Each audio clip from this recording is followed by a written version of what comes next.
All right, we are here with Jason Elleman. How you doing, buddy? Doing well. How about yourself? I'm good, man. So Jason, bartender turned real estate mogul. A lot of respect for you. I mean, dude, like I follow you on Instagram, like we were just talking about. I mean, everything you're posting is amazing. Dude, all that hard work and everything you're doing is definitely paying off. And I know it's still a grind. It's not easy, but that's awesome, man. You're inspiring to a lot of people. That's why we wanted to have you on the show. No, it's great to hear. As I said before, I love hearing when people get inspired by stuff that I do because you just kind of go through your life and you're doing what you're doing and you kind of share posts with other people. And it's just great when you hear somebody, watch or listen to what you say and it helps kind of change their lives or better their lives. Yeah, that's awesome, dude. So let's go back. Let's go back to where your hospitality career started. Like what venues you work at, what jobs did you hold before all the glorious real estate stuff? Steve Wyrick Theater in Planet Hollywood. And it literally was, they did like magic shows. And I would just bartend out front. People would get drinks in and go watch a magic show, come out, get drinks and leave. It was definitely not glamorous, was not making a lot of money. But it was my first, time in the industry. And, I was loving it. And honestly, at the time, I didn't even really drink. So I didn't even really know what I was doing. But I started there. And then I think maybe about 6 months later, LAX, the nightclub at the Luxor, opened up. And that was my first time, I'll say, getting into like a big nightclub job. And I started as a porter, which is basically like a busser. You go to the tables, you're bringing the carafes of juice and the ice and stuff. But if you don't have a table section, which was me a lot, I wasn't, super good friends with any of the managers. I didn't know anybody there. So I would just have like literally a section of the club to clean, like all night. So it'd be like, this is your hallway. And all you do is you go back and forth with a broom, a dustpan, a rag on your foot, cleaning up spills, and drunk people spill a lot, and picking up vomit and stuff like that. And I mean, that was my night. And then a lot of nights there too, I'd be on trash detail, and all I would do is literally go around the entire club all night, dumping trash cans into a trash whale, going down to the basement, taking it to the compactor and throwing it in. So it definitely wasn't glamorous, but at the time, honestly, I had a lot of fun doing it, and I was making what I thought was good money, at the time for what I was doing. But now I look back, and as I got into better, nightlife jobs, realized like, oh, that was kind of pennies at the time, but you're young, it's fun. So then after that, let's see, when City Center opened over at Aria, I started to work at Deuce as a busser as well. It was like a little lounge that's no longer open. And then Wet Republic, that was a good transition for me. Bussers still, but I just love the pools. I love being outside. I love, working days, which is nice now that I'm not in that, nightlife industry. I work days now, and it's fantastic. So anyways, I worked at Wet Republic as a busser. Then next year, same company, I transitioned to bartending again as a union bartender. And that was huge. If you're in Vegas, getting a poor card, it guarees you, great hourly, a ton of benefits, and it gives you access to a lot of really good jobs. So that was kind of like the beginning of my break. So I went over to Venus. It's a little topless pool at Caesars. And then the following year, went back to Wet Republic as a bartender. And that was great. That was fantastic money. And then the following year, the same company opened up Hakkasan nightclub in the MGM as well. And I put in, I think, about 7 years there.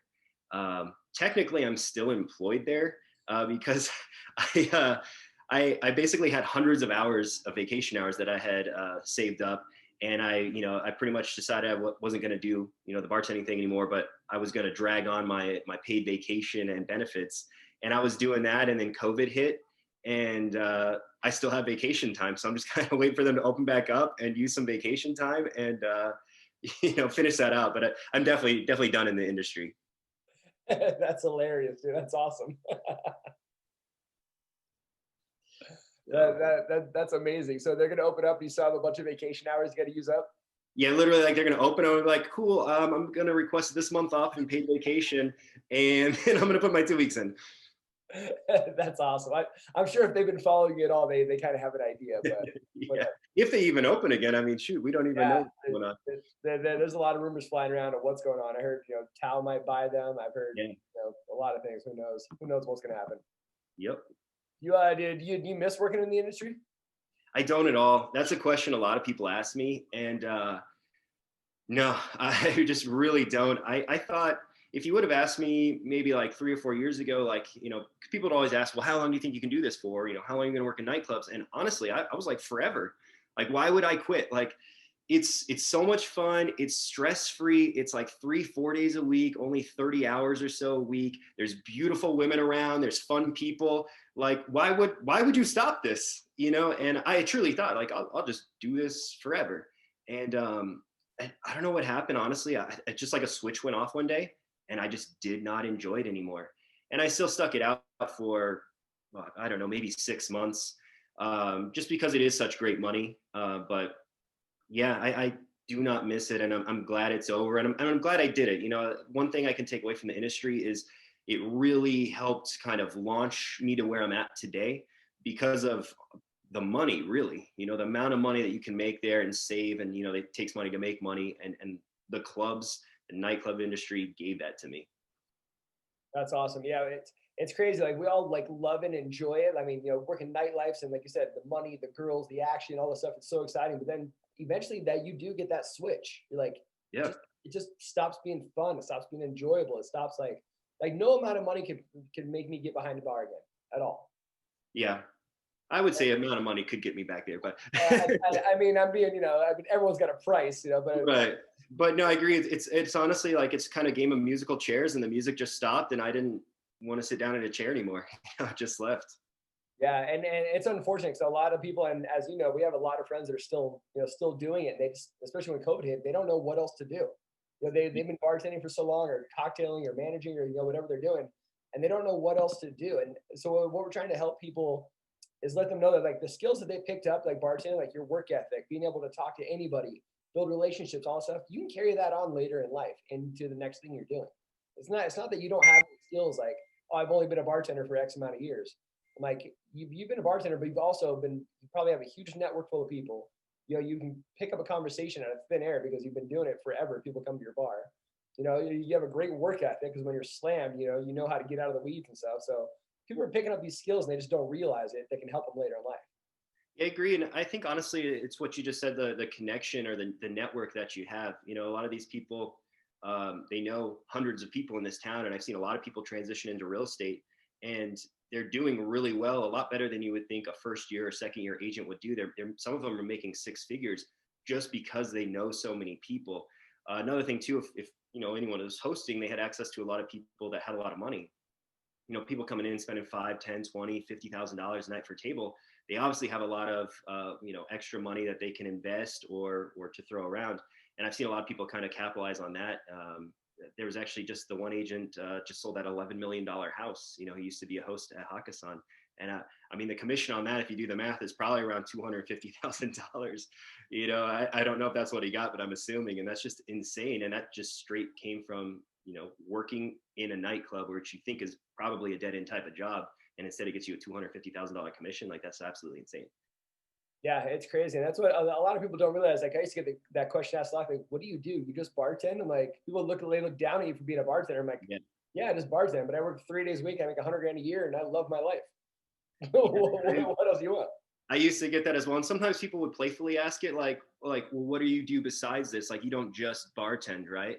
And then you kind of would say something like, oh, okay, that's cool. And then some people were really condescending, like, well, you're just a bartender. I'm thinking like, dude, I bet I'm making more than you right now, and I'm working way less, and I'm having a way better life. And here you are on the other side of the bar talking down to me like I'm the scum of the earth. And those people used to really aggravate me, because even if somebody is, below me, I still, treat them as equal, unless they've given you a reason to treat somebody badly. Like, it just makes no sense for me to kind of be condescending to somebody like that. Yeah, it's terrible. I mean, as well as I do, we're working in Vegas nightlife. People get off that plane, they come to Vegas, they're just like, hey, I'm gonna act like an asshole and just, do whatever. It was rough. No consequences, really. You're never gonna see these people again, in their eyes. So like, I can, do or say whatever I want, and yeah, get out of town. If you can go back and change anything, what would you change? If I could go back, I would say I would try and become a bartender quicker.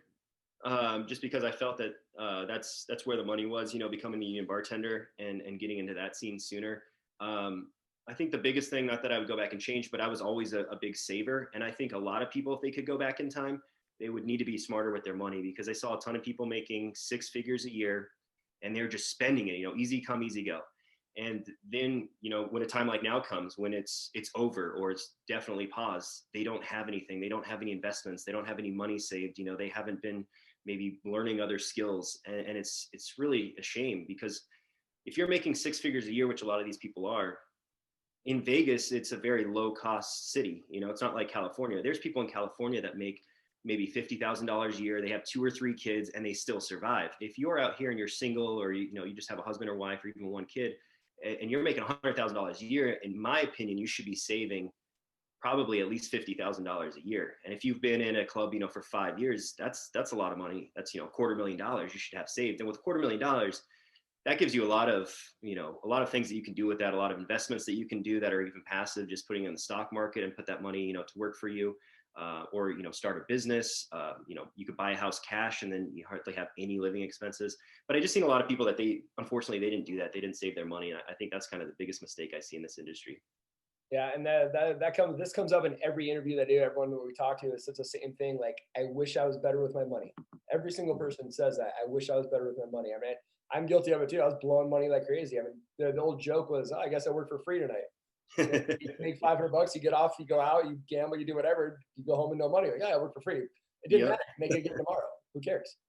Yep. Yeah. And that's what a lot of people's mentality is. And that's unfortunate. I've always said for years, like, I wish I could be financial advisors for these people, because they have so much money. They don't know what to do with it. And I'm actually pretty good with money. And they're literally, they could change their lives in just, 3 to 5 years with the type of money they're making. Instead, they had fun, I guess. I was actually speaking to a buddy of mine yesterday. We did an interview with him yesterday, and he was a bartender in San Diego. Now he's an attorney and also in the wealth management. And he said the same thing.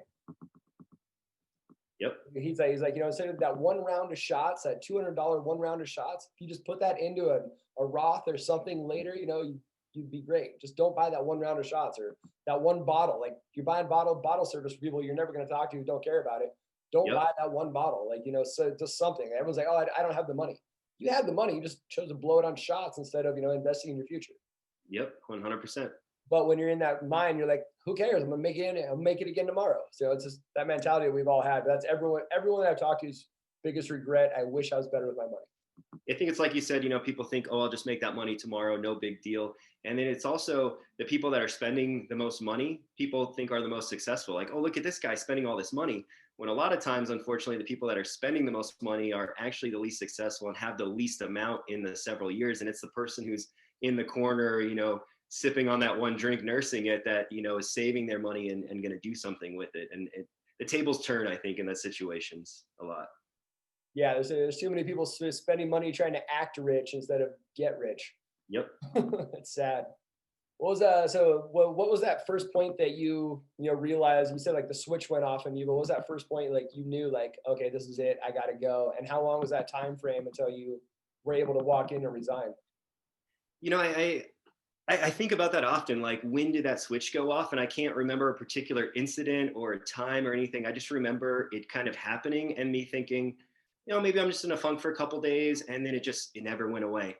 And it was probably about 6 months before I really kind of ended it. And I think a big part of it was, one, as we get older, I'm sure that lifestyle is not as appealing. And then also 2, I was working 2 jobs, essentially. I was running my business during the day, and I was working, at the nightclub at night. And I wouldn't go to sleep till 6 a.m. I'd wake up at 10. My eyes would be burning, be so tired. And by 10, that's pretty late in the workday. So all this work's piled up. My phone's just blowing up, text messages, emails, voicemails. So then it's like I'm waking up with 4 hours of sleep, feeling just so far behind, so I'm just angry at the world. And I bang through all that. I get through my day, I'm just feeling miserable. I take a 2-hour nap, and then I go to the club. I get there at 9 o'clock. And then I just kind of listen to like the problems people are talking about there, and, their issues. And it's all, nothing that's super important in comparison to everything I've done that day. And you're hearing like, oh, this rich guy bought me this, or I'm having trouble with my boyfriend, or this DJ's playing here, but they're like really concerned about it. And I'm like, are you kidding me? Like, this doesn't even register on the problems I had today. Like my problems are like up here, and yours are literally like, And so like I would just get annoyed, and plus I didn't have much sleep. So, then when you don't sleep, you're grumpy and you're more likely to snap on people. And I just felt like, I mean, that was just wearing on me, and it was 7 days a week, just nonstop. And I think I just finally hit a point where, I just burnt out from working 70, 80 hours a week. And it just kind of snapped. And I did, like I said, I kind of wrote it out for another 6 months because one, I wanted to give some time. Maybe my opinion is going to change. Maybe I'm just going through a rough patch. But it didn't change, and I just decided to get out, and I'm super glad that I did. And the last several months there, it was kind of nice knowing mentally in my head I was ready to go at any time, so I could kind of, not that I was doing anything wrong with that place, but I could just walk around and think, you know what, if something just really gets to you today, you can just walk away. Like I have the money, I have the other source of income, I have the business, I've been smart, I can leave at any time. And I think that's a really liberating feeling, because the worst thing in anything in life, whether it be a relationship or a job, is to know that you are stuck there. Even if you're miserable, you have no options. And I think that's the biggest thing, is making sure that you always have backup options and are always looking for the next big thing, and never just being content with where you're at in life. Yeah, and unfortunately, I think that's the majority of society. And there was a study came out. I think it was like what 74% of people hate their jobs. Like, can you Wow. imagine that? But they're stuck in them. 74% of people hate their jobs. You have to go to work all day, 5 days a week. Whatever. And you hate what you do. There's no way to live. Yeah, but So that's the majority of your life, that you're doing something that you hate. And, out of those people, I'd be interested to know how many of these people are barely making it. Because it's one thing to hate your job and have money and be able to live comfortably. And it's another thing to hate your job and barely be scraping by. That's got to be really miserable. yeah, it's unfortunately that's probably the majority of society as well. What so you said you were bartending at night and then running your business during the day. So how long were you like? Well, what were you doing? I know was it real estate? Yeah, so I mean, it just kind of exploded. I'd been doing it since maybe about 2010, but really, really very small amount. It didn't really affect my day to day, and I wasn't having to wake up early. And maybe around like 2016, I kind of started kicking up a notch and was getting into multifamily real estate, and was basically buying small apartment buildings and fixing them up and then renting them out. And these are all in low income areas. So the tenants that you deal with in those type of parts are unique, would maybe be the nice way to say it. And then the buildings too are 60, 70 years old too. So there's just always, plumbing issue. This is falling apart, that there's so much going on. So anyways, as I was getting bigger, 2016, 2017, I was starting to grow, but it was still pretty manageable. And then I feel like 2018, 2019, it just exploded, and just growth that I would have maybe never even thought would be possible in my entire life happened in a couple of years. And it just blew my mind. And I mean, even now sitting here, it just doesn't even feel like it happened. How did that happen? How could I don't even think I could do that again. If I were to go back and try and replicate what happened, I don't know if I could do it. But so I think for about 2 years, it was pretty, there was a lot going on. And then the last 6 months, that's like when burnout just hit, like I cannot do these 70, 80-hour weeks anymore. And that was it. That's awesome. Yeah. And talking about your unique, I think we should put a link to your Instagram just so all of our followers can start following you and just watch the adventures of Jason through the day. Yeah, I get that a lot. Like my stories are very interesting. I have random people that come up to me that are in real estate. I'll just be out, well, this is back when you could be out places. And people would come up to me like, oh my God, this guy's stories. And I'm thinking like, I don't even know who you are, but like, I love that you love my stuff. But yeah, I mean, I have, the police, SWAT team raids. We had a couple of tenants stab each other a few weeks ago. Breaking windows, people breaking in, like you kicking people out, squatters out, just all types of drugs, prostitution. These people caught the building on fire a couple of times. I mean, it's never a dull moment. And it's, when I say never a dull moment, they're never exciting moments. They're just bad thing after bad thing after bad thing. But it is entertaining in a sad way. I mean, at least you go from like all the action to nightlife to all the action of that. So it's not just like you're bored. It is true. Yes, very different clientele, but yes. and some of the similar clientele too. So This is true. Yeah. what how's the lifestyle change been for you since I'm sure now you can go to bed at a decent hour and all that stuff. Oh yeah, that was one of the best things, really, and I felt that kind of instantly. Definitely, kind of takes about a week or so to kind of reacclimate to just being on daytime, schedule. But I think that's one of the best things. I wake up between 6:30 and 8 in the morning every morning. Generally go to bed around 11 to 12, and to actually get 6-7 hours of sleep, instead of my 4 that I was getting, is just huge. And to be awake during the day, especially when you work in the nightclubs in the winter and it gets dark at like 4:30. You don't wake up till 2 or 3 in the afternoon, and you wake up, it's cold, it's almost dark outside. Not that I got super depressed, but it is a little depressing. You just don't see that sunshine. It messes with, the rhythm of your body. So that was definitely one of the best things. And also not being in the cigarette smoke. That was huge for me. I hated just 6 hours a night, just breathing in cigarette smoke, the fog machines, who knows what's in that stuff, can't be healthy. So those are kind of the two biggest things: to actually be awake during the day and get a full night's sleep, and not be in the cigarette smoke. Huge. Love it. Yeah, that's one thing. I mean, remember when we were opening Hakkasan, driving to work and the sun was up, and driving out when the sun was up. But like, and then you sleep all day. Like this one time I saw the sun was driving to work and out of work, and then Yep. in the winters when it got dark at 4:30, we sleep, we get home at 6, 7 a.m. and then go to bed. It's rough, dude. I don't miss that one bit. Yeah, me neither. It's tough. What's some advice you would have for other people that are looking to get out of the industry? One thing, because I've seen a lot of people leave the industry and then come back. And I feel a lot of times when I see them leave, I kind of assume that they're going to come back. And I think one of the things is, what are you leaving for? The grass is always greener on the other side. So, people think like, I hate this job, I hate these people, I want to get out. Great. What's your plan? You need to have a plan, and you need to have some realistic expectations, because I think one of the biggest problems is when you're going from a job where you're working 3-4 days a week, maybe 30 hours a week, and you're making 6 figures. That doesn't happen very often in the real world. Usually for a 6-figure salary, you're probably going to be working 60, 70, 80 hours a week. You're going to be stressed. You're going to be taking your job home with you. You're going to be thinking about it. It's going to affect your mood. And a lot of people don't realize that. And then they go leave to do something, and they only make $30, $40, $50,000 a year. And they're like, I'm working, twice as much, and I'm making half as much money. This sucks. I'm going to go back. And so I tell people, how bad do you hate it? Because the grass is always greener on the other side. Just because you quit here doesn't mean you're going to like your next job better, and you might make half the money. So I think that's important.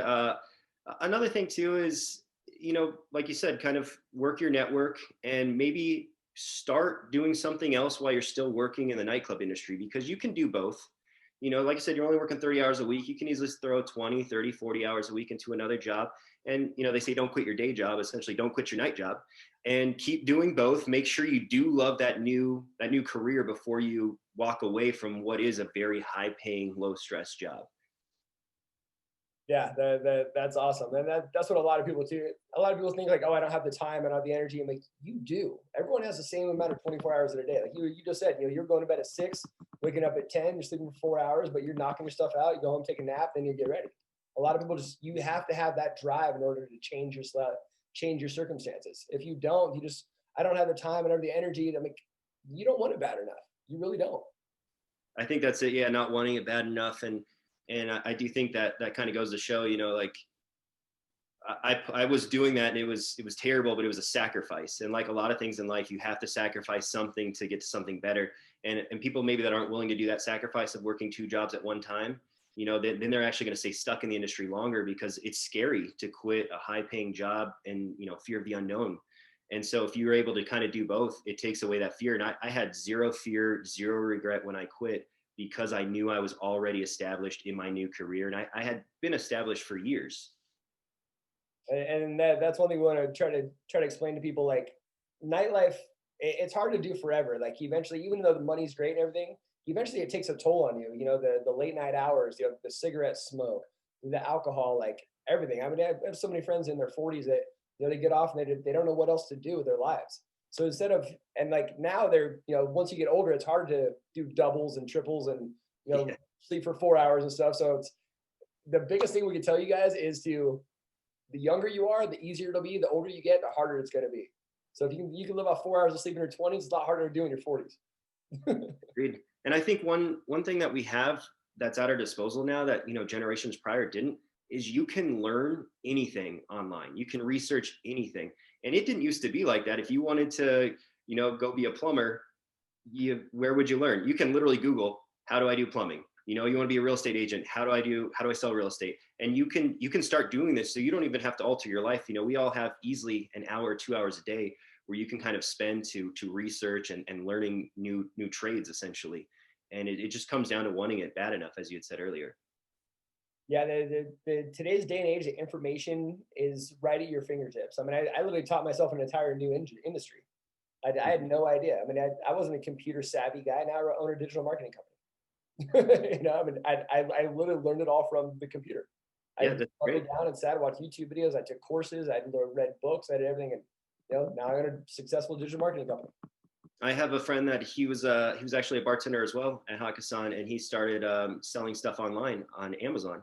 And same exact thing, literally knew nothing about it, just watched YouTube videos, went in forums, you know, asked questions, started the business, and he turned it in quickly into a 6-figure a year income. And honestly, this last year, I think it might have been more like 7-figure, just because everyone was staying at home buying online. So it just really boosted his business. And literally no knowledge, no training, no schooling, just watching videos online, Googling how to do it and learning, you know, and that's where it really comes in is putting in the work. Yeah, and that's one thing. I mean, you have to want it, and you have to devote the time to it, and you have to go through that sacrifice stage. Nothing's going to come easy, and that's why people get so stuck in the hospitality industry, because it's easy. I can go sling drinks the rest of my life, making easy money, and it's you don't have to think, you don't have to do anything. It's not, and it's easy. So everyone who stays in it takes the easy way out, but they're also not happy doing it. You know? I think what you just said, the good things and the bad things about the job are honestly kind of the same. You know, like the good things are it is easy, it is mindless, and you make good money. But the bad things is it is easily, it is mindless, and you're maybe just not fulfilled at the end of the day, even though you are making the money. And you do get to a point where the money, you know, it isn't worth it. At some point, your happiness is more important. Yeah, 100%. And that's one of the reasons why I'm doing this too. I'm trying to explain to people this isn't like stop bartending and go get rich quick, whatever. It's you got to find your own happiness and your own success. Like success means different things to different people. So you got to find your own version of success and chase that. Agreed. Yeah, 100%. So, all right. Is there anything else you want to add? You want to tell people to start buying some projects or what? Yeah, save your money and buy apartment buildings in the hood. I'm telling you, that's Hey, where the Jason is the best example that I know of someone who's gotten out of bartending, has made a huge success, and he's just started. He just said, you know, the last couple of years have exploded. I can't wait to see what you do in the next, 5, 10, 20 years, man. yeah, it's going crazy. I mean, every year it's just been like multiple, you know, of success, just multiplying off the previous year. And actually, hopefully later on this month or the beginning of next month, I'm going to close on a 111 unit apartment building that I'm going to buy. That's crazy. Like literally in 2016, so essentially about 4 years ago, I had like 3 rentals, just 3, and now I'm closing on a 111 unit, and that's not even all of the properties I still have. Like I'll have like 175 units to my name, and then another maybe like 60 or 70 that I have, you know, business partners with. Which once again, I met a lot of them through, you know, working in the clubs, and you know they had money, they had $100,000, they had $200,000. Hey, I know how to do real estate. Let's invest. Let's do something together. That's awesome, man. It's super inspiring, dude. I literally, I seriously want to tag like your Instagram just so everyone can follow it. Yeah, go ahead. It's JLMNOP. It's kind of like the alphabet. You just take the K out. JLMNOP 10 and just throw it up there. That's awesome, man. Hey, Jason, I appreciate your time, dude, and thank you so much. Like, if your story doesn't inspire others, I mean, I don't know what else will. And you know, if anyone, if they do have questions about real estate or they want to know how they did it or how they can get into it, you know, I'm more than happy to have them reach out and talk to me. That's one thing I kind of learned everything on my own, really just like in the streets without a mentor. And I'm very happy to help other people learn. You know, I feel like I could teach you stuff that took me 5 years to learn in 5 minutes. You know, and why have somebody else struggle? Like there's enough success out there for all of us. And so I'm more than happy to kind of help push people up. I think if everyone would do that in the world, it'd be such a better place. That's awesome, man. I 100% agree. So, all right. Well, thanks for having me. You have a good one. Awesome, buddy. Thank you. I appreciate you. I'll talk to you later. Bye.